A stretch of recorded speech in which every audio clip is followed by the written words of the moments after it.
Guys, 4 of you 5s. How's everybody? Good. Good. You know, I think it's really important that our players have the right mindset going into this game, play with the right energy level, have the right focus to execute, play to a very high standard against a very challenging team playing on the road in the SEC. These guys are very aggressive, they're very physical, they've got, aggressive style on defense, lots of pressures, lots of challenges for the offense. So you got, really good players, good running back, good quarterback, good receivers on offense. So, attention to detail is going to be really important for us. It's like I said on Monday, to the players. When you look at the film and things work and we do it right, why was it right? And then when it doesn't work, why didn't it work? And most of the time, it's something to do with us. Something to do with our execution, our fundamentals, our fundamental discipline, our eye control, whether it's blocking, tackling, turning the ball over, whatever, making good plays, making bad plays. So then you say to yourself, well, what if? What if I had the right sense of urgency? What if I had the right discipline? What if I had the right focus and practice to create the right habits? Because after the fact, you can only say only if, and regret that you didn't do everything you could do to get ready to play the game. So, our players have been pretty good this week, and we need to continue to do that and clean up some things so that, we go over there with a lot of confidence in what we need to do to win. Starting left with Chase. Is the run threat that Jalen poses forcing defenses to play more zone in the secondary so they can keep more eyeballs on what he's doing? Well, I think that that's one way to look at it. I think there's, because of his ability to run, sometimes people rush 3 guys and spy a guy. Sometimes they rush 4 guys and spy a guy. So that should be helpful in terms of us being able to protect better. I think when people play man-to-man and everybody turns their back, there's opportunities to make plays if you can beat them one-on-one. But there's also opportunities to, take off. So if everybody's going to have a different philosophy of how they want to play when it comes to how do we control the quarterback. Whether it's, some people may say we just rush 5 or 6 guys and, they can be a passer. So you never know how a team is going to approach that. And we can see various things throughout the course of the year. Back one right here with Charlie. Hey, Coach. What kind of progress have you seen from the wide receivers through the first 4 games? I would say that, played well at times, but need more consistency. We need to develop confidence in terms of playing together, quarterback, receiver. I'm supposed to sit down in that zone. I sit down.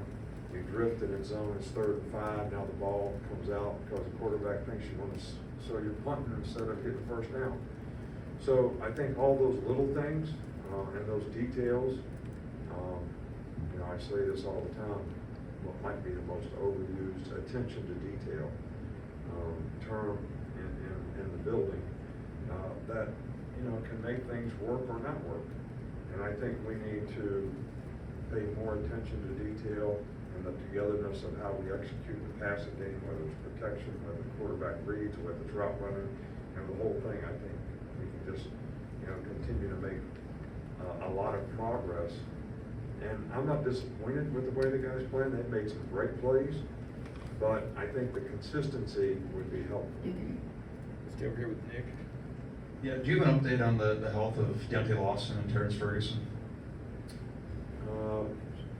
Both guys were unable to practice today, so that would put them in a probably category of very questionable.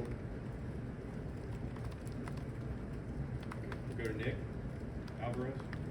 So Jaheim Otis came in last year. He lost all that weight. He contributed as a freshman. This year he's been moving around a couple different techniques on the defensive line. Was that the plan for him coming in to kind of expand his role in that way? Sorry, who are you? Jaheim Otis. You know, Jaheim Otis is doing great. You know, our plan for every player is to develop them and help them develop and grow to be the best player they can be.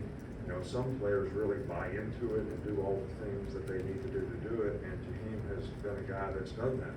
He's got himself in better shape, he can move better, he can rush the passer better. He's got more versatility as a player, whether he plays, you know, 5 technique, nose, 2 technique, 3 technique. And he's done everything we've asked him to do, and, you know, I think the quality of improvement in his play and consistency has been really outstanding. Come back over here to Cody. Wanted to ask your assessment overall on the depth at defensive line. Just how do you feel like they've been playing overall? I think there's quite a few guys in the defensive line that can, you know, make some contributions and continue to make contributions. I think we have some really good young players in the defensive line. We need to get those guys to understand what it takes to play at a high level and get game ready in terms of preparation, how to practice, how to really understand the game plan, understand what the other team's trying to do. But I'm encouraged by the progress that they made, but I think that's the number one thing the young guys need to be working on. 2 more, Tony and then Kirk. How would you, excuse me, how would you assess the performance of Elijah Pritchett and Caden Proctor during practice this week, and is the plan to get them both reps, or? Well, you know, with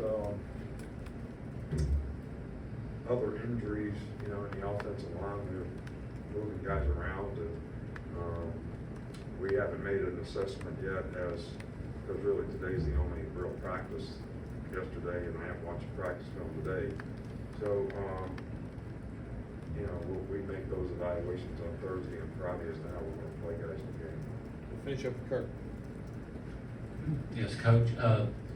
Last week, Gene Smith, the AD at Ohio State, went before the Small Business Committee in the House and talking about guardrails for NIL, and he dropped a little nugget about prospects wanting $5,000 to come just to make a visit.